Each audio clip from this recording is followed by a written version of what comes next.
Sejarah agama Hindu Bali, sudah jelas kronologis kesejarahannya, dan lebih dalam lagi dasarnya bisa dipahami melalui berbagai rontal asli Nusantara. Ini tidak sedang menjelaskan dengan berbagai pandangan filsafat India yang tidak jelas sumber asalnya hanya karena tidak mau mengakui dasar ajaran itu dari Nusantara. Dan bukan itu pula acuan agama Hindu Bali yang ajarannya diakui sebagai agama di Indonesia.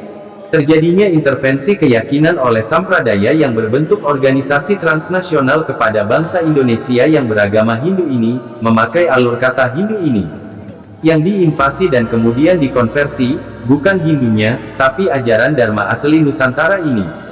Dan dampaknya adalah akan terjadi ketidaksesuaian dengan ideologi Pancasila, yang artinya tidak meyakini Tuhan yang Maha Esa. Jadi invasi ini sejatinya bukan masalah Hindu Bali atau masalah orang Bali, tapi sejatinya masalah bangsa Indonesia. Sejarah agama Hindu Bali, sudah jelas alurnya, dan bisa dipahami melalui berbagai rontal asli Nusantara. Keyakinan ini adalah apa yang dijalankan masyarakat Bali yang di awal kemerdekaan tidak serta-merta diakui sebagai agama di Indonesia.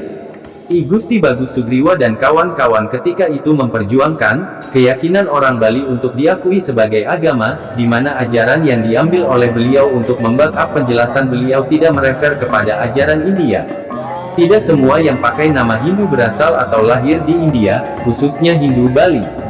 Dan fahami Hindu di Bali juga di seluruh Nusantara bukan berasal dari Hindu India. Kapan dan siapa misionaris Hindu India yang ke Nusantara? Tidak ada jawabnya karena memang tidak pernah ada. Hindu Bali atau Nusantara berasal dari ajaran Dharma yang asli Nusantara, yang ketika zaman kerajaan pra-Islam, Dharma yang asli ini disebut ajaran Siwa Buddha. Dan Siwa Buddha ini bukan sintesis agama Hindu dan agama Buddha. Memang ajarannya disebut Siwa Buddha. Kesamaan nama ini bukan berarti ini ajaran yang memadukan dua pemahaman Hindu atau Buddha yang terlahir di India. Kesamaan nama ini membuktikan bahwa benar dua ajaran yang terlahir di India itu berasal dari Nusantara. Karena dalam praktek spiritual, penganut yang mengikuti ajaran Siwa Buddha, harus menegakkan Siwa di dalam dirinya, dengan batin Buddha. Di Bali, dalam agama Hindu Bali para sulinggi atau orang yang sudah menjalani diksa, harus sudah mampu menjalankan catur loka pala atau siwa, ini kemampuan spiritual, dan catur paramita atau Buddha, ini kekuatan spiritual. Untuk memahami ajaran Siwa Buddha harus menjalankan lelaku, sehingga mampu menelaah rontal-rontal penting yang bisa menguak ajaran ini dengan benar. Tidak mungkin dengan sastra India, karena Siwa dalam sastra India berbeda dengan Siwa Siddhanta yang ada di Bali. Begitu pula Buddha dalam agama Hindu Bali, bukanlah agama Buddha yang terlahir di India dengan pencetusnya Siddhartha Gautama. Ada tiga ajaran kepanditaan yang ada dalam ajaran Siwa Buddha, yaitu 1. Sulinggi Siwa, yang memiliki kemampuan untuk melakukan hubungan dengan Tuhan. 2. Sulinggi Buddha, yang memiliki kemampuan mengharmonikan manusia. 3. Sulinggi Bujangga atau Waisnawa yang memiliki kemampuan mengharmonikan alam raya ini. Dalam beberapa hal ada kekeliruan pemahaman yang mengelompokkan Siwa, Buddha dan Bujangga atau Waisnawa sebagai suatu klan atau soro. Jadi dari sini saja, bisa dilihat sangat berbeda antara Hindu Bali dengan Hindu India. Karena sumber Hindu Bali adalah ajaran Dharma Nusantara yang ribuan tahun lalu sudah ada sebelum Hindu Buddha lahir di India. Siwa Buddha adalah Dharma atau ajaran kerohanian yang asli Nusantara, tidak hanya sebagai tuntunan hidup manusia untuk masuk ke dunia spiritual. Untuk mencapai moksartam jagaditaya kaiti Dharma, kebahagiaan abadi semasa masih hidup, sehingga mampu kembali manunggal dengan sangkan paraninggu madi. Namun juga sebagai lelaku di jalan spiritual tersebut. Ketika Dharma Siwa Buddha ini dijalankan dalam Gama Tirta, maka skope atau ranahnya tidak hanya ranah agama, tapi juga ranah spiritual, yaitu igama dan ugama. Siwa Buddha ini bukan sintesis dari agama Siwa Hindu dengan agama Buddha, karena Siwa Buddha ini Dharma yang adanya sebelum adanya agama-agama tersebut. Kata Buddha ini artinya pencapaian pelepasan terhadap kemelekatan yang sangat sempurna, yang mana betul-betul mengembalikan Atman kembali ke sifat Paratma Atman atau Sang Hyang Widi. Orang Yamge mencapai kebudaan, ada di zaman dulu disebut Buddha dulu, kemudian Siddhartha mencapai kebudaan di zaman sekarang disebut Buddha masa kini bergelar Sakyamuni. Dan setelah ini ada Buddha yang akan datang. Ini semua dijelaskan dalam tutur Kamayanikan. Dalam tulisan Deepak Chopra yang berjudul Buddha, Di sana juga disebutkan saat Siddhartha mencapai kebudaan, beliau tidak merasakan kakinya dikerubuti semut merah. Dan mukjizat yang beliau tunjukkan adalah ketika membelah perang saudara di kerajaannya antara ayahandanya, Soyudana dengan sepupunya Dewadatta. Di mana beliau berjalan di tengah peperangan dihujani dengan senjata, dan beliau tidak terluka sama sekali, sampai beliau bisa menghentikan perang kedua belah pihak tersebut. Ketika beliau bertemu dengan ayahnya, beliau ditanya, "Pakaian apa yang kamu pakai, anakku?" Siddhartha menjawab, "Ini pakaianku di zaman dulu, yang aku pakai saat ini." Apa artinya? Bahwa beliau bukan membuat ajaran baru, tapi ajaran yang lama yang pernah ada yang beliau bangkitkan lagi. Makanya beliau diyakini sebagai awatara yang ke-9 oleh penganut Dharma di Nusantara yang saat ini memakai nama agama Hindu. Ini sesuai dengan sloka Bhagavad Gita, di mana setiap Dharma meredup dan adharma merajalela. Aku turun ke bumi mengambil wujud manusia untuk menegakkan Dharma lagi. Sang Hyang Widi yang turun ke bumi disebut awatara. Dan itu adalah manusia yang atmanya sudah mencapai pelepasan dari keterikatan sejak lahir, dan tidak terikat hukum karma. Ada 10 awatara saja, Siddhartha ini ke-9, dan menunggu turunnya satu lagi, yang disebut Kalki. Di India awatara lebih dari 10, banyak sekali, bahkan Tuhan sendiri turun ke bumi yang berwujud manusia disembah sebagai Tuhan. Siwa di sini bukan Dewa Siwa dalam pemahaman India, tapi Siwa di sini adalah Sang Hyang Widi yang memiliki kemahakuasaan Trimurti, yaitu Utpati, Stiti dan Prelina.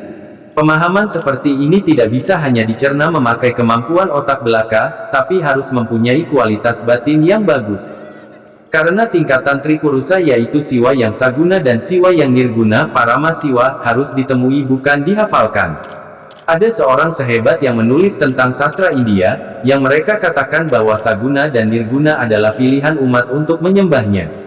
Ini tidak sesuai dengan Gama Tirta yang merupakan dasar dari Siwa Siddhanta. Di mana Siwa atau yang Saguna, Sada Siwa dan Parama Siwa atau yang Nirguna adalah pencapaian batin manusia, bukan pilihan untuk menyembah. Dari sini dapat kita fahami, bahwa Dharma yang ada di Bali itu tidak berasal dari India. 1. Dharma Nusantara atau Pasantosaba kasih istilah dharmik original, adalah suatu ajaran kerohanian yang diturunkan Tuhan di Nusantara melalui orang Sidi yang ada di Nusantara. Dan pertama diturunkan atau diwahyukan, susah untuk dilacak, ditres, karena ajaran kerohanian akan terus diturunkan melalui orang-orang Sidi. 2. Orang Sidi adalah mereka yang sudah mencapai batin di level biksuka dari catur asrama atau brahmacari, grehasta, wanaprasta, dan biksuka. 3. Ajaran rohani yang disebut Dharma ini adalah ajaran yang abadi, artinya sudah sempurna dan komplit serta tidak akan berubah sepanjang zaman. Dalam bahasa Sanskerta disebut Sanatana Dharma. 4. Sanatana Dharma ini kemudian disusun, dijadikan ajaran yang sistematis, ditulis maupun tidak, ini yang disebut Veda. 5. Dalam ajaran yang saya temukan di Bali, Veda ini dibagi menjadi 5. Ini ada yang menginterpretasikan sebagai hierarki. Tapi kalau saya melihat itu tidak mutlak sebagai hierarki, tapi lebih ke type, sifat dan metode. Veda yang langsung disabdakan Tuhan kepada orang Sidi, ini disebut Veda Sruti. Dalam kitab atau rontal ini ada dalam catur Veda Sruti, yaitu Rek, Yayur, Sama dan Atharva Veda. Yang beredar di masyarakat saat ini adalah catur Veda Samhita atau Sruti dari terjemahan yang ada di India. Veda Smrti, ini adalah Veda yang diingat oleh orang Sidi kemudian ditulis. Hampir semua dalam bentuk puisi atau syair. Ini ada bermacam-macam, seperti Dharma Sastra, Niti Sastra, Purana, Itihasa, Usada, Wariga, Babat. Sistematika India dengan Bali jelas berbeda, di mana dalam sistematika India cenderung tidak memasukkan rontal-rontal yang ada di Nusantara. Para akademisi lebih banyak merefer ke sistematika India. Sila adalah perilaku para orang Sidi. Acara, yaitu tradisi, adat atau aturan yang bersifat kerohanian. Atmastuti, adalah batin atau bisikan rohani manusia. Ini tentunya juga bukan sembarang manusia, tapi manusia Sidi. Di India, yang 3 ke bawah ini tidak dianggap sebagai Veda. 6. Meskipun para penganut Hindu di India yang dominan sekte, ataupun para sampradaya mengaku berdasarkan Veda, tidak serta-merta sama dengan Hindu yang ada di Indonesia, atau Hindu Bali. Karena Veda yang dipakai tidak sama. Misal ada sekte pakai Wisnu Purana, Brahma Purana, Siwa Purana. Di antara sekte ini sudah terjadi perbedaan, di mana setiap sekte menganggap dewa-dewanya ini sebagai Tuhan yang tertinggi. Sedangkan di Bali, dengan ajaran Dharma yang dari Nusantara, yang disebut ajaran atau Dharma, Siwa Buddha, akan menginterpretasikan Purana ini dengan berbeda. Sehingga tidak menjadi pertentangan antara dewa yang dipuja itu, karena Brahma, Wisnu dan Siwa adalah kemahakuasaan Ida Sang Hyang Widi yang acintya dalam utpeti atau mencipta, stiti atau memelihara dan prelina atau melebur. Dan bila satu persatu dari ewa-ewa tersebut disebut manifestasi Sang Hyang Widi Tuhan. 7. Teologi dari Dharma yang ada di Bali sangat berbeda dengan yang ada di India, karena di Bali meyakini dengan keesaan dari Tuhan. Hanya saja di tingkat agama atau beragama itu diberi dengan berbagai nama oleh orang bijaksana. Dan ini cenderung untuk menunjukkan keesaan tersebut kepada orang yang levelnya masih di level beragama, belum masuk ke level spiritual. Contoh, Hyang Tunggal, Sangkan Paraninggumadi, Siwa atau Siwa, Sadasiwa, Paramasiwa, Hyang Buddha ini bukan Siddhartha, tapi yang acintya itu, Sang Hyang Kersa. Di mana semua itu adalah beliau yang bersifat acintya yang esa tersebut. Kalau di India menyatakan Tuhan adalah dewa yang dipuja dan itu yang tertinggi dan mutlak, bukan yang esa itu, tapi fisik dewa itu. Contoh, Hare Krishna yang mengaku Hindu sekte Vaishnava Gaudiya, meyakini Sri Krishna adalah Tuhan yang tertinggi dan mutlak. Dan Wisnu adalah bawahan Sri Krishna, begitu pula Siwa adalah Bhakta Sri Krishna yang paling taat. Jadi itu perbedaan agama Hindu Bali dengan Hindu di India jelas berbeda, maka kita bisa pahami tidak mungkin ajaran agama Hindu Bali bersumber dari India. Tapi dari mana sumbernya? Ya dari Dharma yang lahir di bumi Nusantara. Apakah Dharma Nusantara ini atau Dharmik original ini yang menjadi sumber ajaran di India? Maka temuan Pak Santosaba itu harus diperkuat. Tapi yang jelas agama Hindu Bali adalah bersumber dari Dharma asli Nusantara ini atau Dharmik original. Dan ini sudah dikuatkan dari sejarah perjalanan agama Hindu Bali ini, yang memakai nama Hindu di 1958 karena agar diakui sebagai kelompok agama di Indonesia, bukan dimasukkan kelompok kepercayaan. Terjadinya intervensi keyakinan oleh sampradaya yang berbentuk organisasi transnasional kepada bangsa Indonesia yang beragama Hindu ini, memakai alur kata Hindu ini, yang diinvasi dan kemudian dikonversi, bukan Hindunya, tapi ajaran Dharma asli Nusantara ini. Dan dampaknya adalah akan terjadi ketidaksesuaian dengan ideologi Pancasila, yang artinya tidak meyakini Tuhan yang Maha Esa. Jadi invasi ini sejatinya bukan masalah Hindu Bali atau masalah orang Bali, tapi sejatinya masalah bangsa Indonesia.